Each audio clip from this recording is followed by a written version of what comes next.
melhor abordagem para trabalhar com os casais com queixas sexuais? Se você é como eu, psicóloga, terapeuta de casal, é provável que, por incrível que pareça, o tema da sexualidade tenha passado assim de uma maneira muito superficial na sua formação. Tô certa? Só que a gente sabe que a sexualidade é um aspecto muito importante da vida dos nossos pacientes, dos casais, e que muitas vezes os problemas nessa área acabam transbordando e minando todo o relacionamento. E mais, você sabia que a maior parte das queixas sexuais você pode resolver aí mesmo no seu consultório, ainda que você não seja especialista nesse assunto? Nesse vídeo eu vou te trazer alguns insights fundamentais da terapia cognitiva sexual para te ajudar não apenas a compreender melhor as questões da intimidade dos seus pacientes, como a superá-las de uma forma mais assertiva. Eu sou a Aline Sardinha, psicóloga e pesquisadora com mais de 15 anos de experiência na área da sexualidade. Há mais de 10 anos eu venho formando profissionais para atuar nesse tema de uma forma ética e científica. Se você quer ter mais segurança para lidar com esse assunto na sua prática clínica, já se inscreve aqui no canal. O primeiro ponto para você observar, e os terapeutas de casal aqui vão me entender muito bem,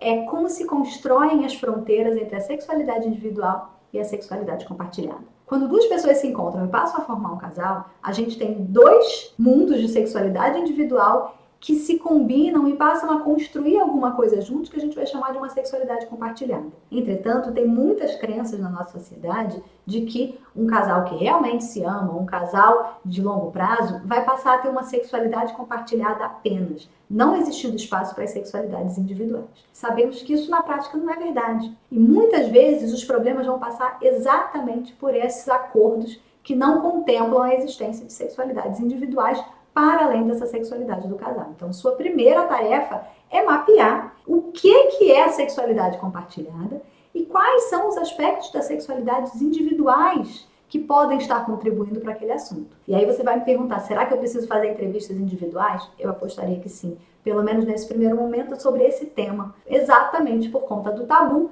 de falar sobre uma sexualidade que não é a sexualidade compartilhada e que talvez seja tratada em sigilo por eles em função dos acordos relacionais que eles têm. E aí o que você precisa estar atento? Será que esse problema que eles trazem acontece apenas no contexto da parceria? Ou seja, será que existe uma disfunção sexual, uma falha erétil, uma falha de desejo que acontece apenas em relação ao sexo com aquele parceiro? Será que a mesma coisa acontece em outras manifestações da sexualidade?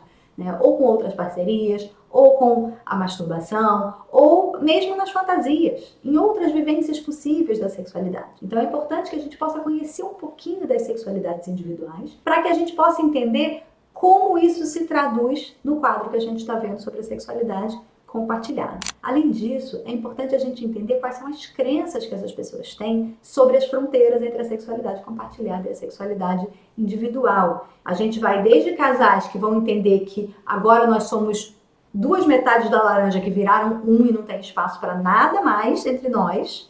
Tudo precisa ser vivenciado em conjunto, só existe espaço para nós dois. Eu preciso te satisfazer completamente, você precisa me satisfazer completamente. Até os casais, por exemplo, não monogâmicos, que vão ter um outro olhar sobre isso e vão entender um lugar mais legítimo das sexualidades individuais e dessas construções de sexualidade compartilhada. Vamos pensar num espectro grande de possibilidades de acordos relacionais. Qual é a sua tarefa? Em entender como esses acordos estão acontecendo. Se você é terapeuta de casal, você provavelmente já tem muita ferramenta para fazer isso. Interessa pra gente entender como eles pensam sobre isso. Por quê? Porque isso vai te ajudar a compreender não apenas as possibilidades de expressão do que a gente vai chamar de sexualidade compartilhada ali, então o que é possível do ponto de vista de satisfação, de estimulação, o que é possível que aconteça no jogo dos dois e o que possivelmente seria interessante para um e para outro e que está fora dessa história. Que crenças eles têm sobre isso? Será que eles veem isso de uma maneira mais flexível? Será que essas fronteiras são muito rígidas? Será que eles entendem isso como um conflito de lealdade? Quais são as crenças que eles têm sobre isso? Quais são os acordos? Como eles negociam esses acordos? É muito provável que você descubra que eles nunca sentaram para conversar sobre isso. Que falar de passado, falar de outras vivências sexuais, falar de coisas que eu gosto ou que eu posso achar interessante, mas que a gente não vivencia aqui, seja exatamente um tabu. E por que isso é fundamental? E esse é o primeiro passo que eu te aconselho a começar. Porque qualquer intervenção que você proponha vai precisar estar de acordo com essa lógica que eles têm sobre o que é possível da sexualidade compartilhada. Se você achar que precisa modificar isso, mais ainda você precisa fazer um trabalho sobre essas fronteiras antes que você consiga sugerir. Senão você vai ficar ali chovendo no molhado muitas vezes. E às vezes fazendo intervenções que eles não vão achar que faz sentido. Ah, quem sabe a gente não introduz um vibrador nessa história. Mas será que o vibrador é permitido entre nós? Será que ele é visto como alguma coisa que pode atravessar essa fronteira? Ah, vamos flexibilizar o repertório. Ah, vamos pensar em outras possibilidades. Como eles negociam esses acordos? É importante também a gente entender que a negociação aqui ela é muito para além do espectro da comunicação. Ela não é só sobre como a gente se fala sobre isso, quão assertiva é a nossa comunicação e como a gente vai negociar no sentido de eu cedo um pouquinho, você cede um pouquinho. Na sexualidade, a ideia do ceder, a ideia do se envolver em uma prática que não faz sentido para você, que não traz prazer, que pode ser aversiva, que pode trazer emoções negativas, muitas vezes vai esbarrar no que a gente vai entender aqui, que é o limite ali do consentimento, da violência sexual. Então é muito importante que a gente tenha essa clareza que sobre sexualidade a negociação precisa ser de outra ordem. É muito diferente do que a gente vai fazer com vários outros aspectos da vida desse casal. Mas quando a gente pensa, por exemplo, em limites que uma das partes vai colocar sobre práticas sexuais, é importante a gente entender que esse não é um limite negociável, que não é nossa tarefa negociar este limite, mas que a gente vai entender outras possibilidades de encontro íntimo entre eles que não passem por aí. E aí você vai me dizer, nossa, mas e se um dos dois inviabilizar? Disser que não vai mais transar ou não vai mais fazer penetração? Então é um limite, pelo menos nesse momento. Né? Não cabe a nós aqui tentar forçar esse limite, porque aí a gente vai realmente esbarrar ali no limite da violência sexual. Então é importante que a gente possa ajudá-los a encontrar outras maneiras de ter satisfação, de ter um contato íntimo, de troca de carícias, de prazer, para além disso que não está sendo possível de conciliar. E quando você entende um pouco melhor o jogo das fronteiras aí entre a sexualidade compartilhada e a sexualidade individual, você consegue pensar em metas realistas. Então, muitas vezes, o pouco treinamento que a gente tem na área da sexualidade vem trazendo regrinhas, ideias de fora para dentro. Quem sabe você não marca um dia para eles se encontrarem? Quem sabe eles não tomam um banho, não fazem uma massagem, não compram um vibrador?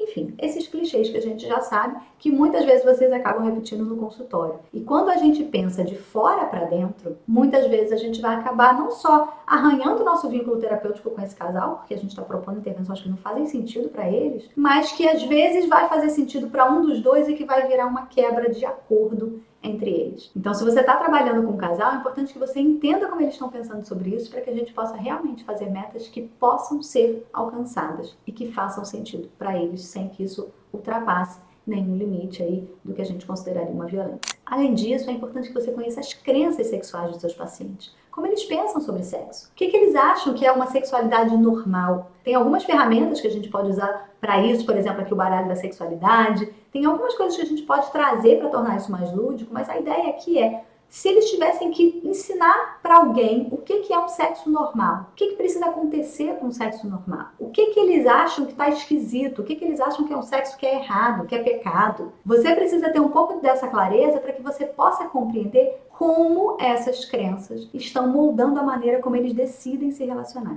Então é claro que essa decisão, raras vezes, é uma decisão deliberada. Pode ser que eles já estejam ali naquela rotina sexual há muito tempo, pode ser que eles já tenham os seus hábitos, pode ser que eles nem saibam por que eles fazem desse jeito, mas fato é que fazem. Então, quanto mais a gente vai entendendo as bases desse raciocínio, que vai levando eles a estruturar aquela dança, aquele jogo sexual, aquele repertório sexual, mais a gente consegue entender como a gente poderia modificar alguma coisa que eventualmente a gente entenda que precisa modificar. Ou seja, quando a gente faz uma modificação de fora para dentro, sem entender que aquela história ali, né, aquele determinado repertório sexual, ou por que eles sempre transam do mesmo jeito, ou por que eles sempre fazem penetração, ou por que eles sempre, é sempre um que convida e não o outro, provavelmente isso se ancora em crenças que eles têm sobre o que é a sexualidade normal. Muitas dessas crenças, inclusive, vão ter a ver com questões socioculturais, sobre estereótipos de gêneros, papéis de homem, papel de mulher, coisas que eles aprenderam, às vezes prescrições religiosas, às vezes tradições familiares, coisas que eles entendem que é certo, que é errado, que é pecado, que é bom, que é ruim, que pode, que não pode. E aí a gente precisa ter muito cuidado, porque essas crenças, elas não são crenças que a gente vai resolver com educação sexual, por exemplo, elas são crenças que guardam uma enorme valência emocional. Para trabalhar com essas crenças, a gente vai precisar de algumas estratégias um pouco mais organizadas do ponto de vista de modificar a maneira como eles se sentem quando eles atuam de uma forma diferente. E a gente precisa entender o quanto disso conversa com os valores desses pacientes. Então, por exemplo, pacientes muito religiosos, né? Como é que a gente faz para trabalhar com a sexualidade deles? Se vocês quiserem que eu grave um vídeo especificamente sobre isso, é só comentar aqui embaixo. Mas tudo isso, tanto as crenças sobre a sexualidade normal, quanto todos esses aspectos socioculturais, vão se traduzir em tomada de decisão. Como isso se traduz na maneira como eles decidem se comportar, precisa estar no seu radar. Por quê? Porque não adianta a gente mexer só no comportamento, a gente fazer sugestões que às vezes eles não vão conseguir aderir ou não vai fazer sentido para eles. Se você modifica a crença primeiro, ou se você traz aquela crença ou aquela situação para que eles possam refletir de uma forma mais profunda, para que então eles possam pensar como eles poderiam fazer diferente, essa intervenção tende a ser muito mais efetiva. E por último, quero que você fique atento aos fatores de manutenção, ou seja, que coisas eles pensam, sentem ou fazem que faz com que esse problema continue acontecendo. Então vamos dizer que eu tenho uma paciente que tem dor sexual. O que o parceiro dela faz que amplifica a dor, que faz com que ela se sinta mal em relação à dor, ou que faz com que todo mundo ali fique o tempo todo preocupado se está doendo, se não está doendo?